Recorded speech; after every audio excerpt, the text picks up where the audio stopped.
ආහාර අනුභව කිරීමට කලින් බිස්මිල්ලා යනුවෙන් පැවසීම හරහා ලබා ගන්න පුළුවන් ආධ්‍යාත්මික යහපත මොකද්ද?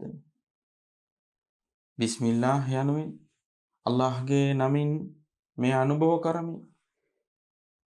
යනුවෙන් පැවසීම හරහා අපේ විශාලතම හතුරෙකු වන ෂයිතාන් අපේම ආහාර අනුභව කිරීමෙන් ඔහුව වළක්වන්නට පුළුවන් වෙනවා.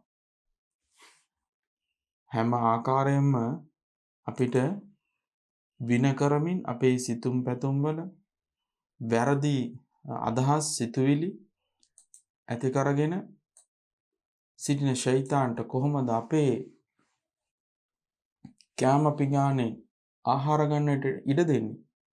ඒ නිසා මේක අමතක කරන්න එපා. බිස්මිල්ලාහ් යනුවෙන් පැවසීම ඉතාමත්ම සරල පහසු වදනක්.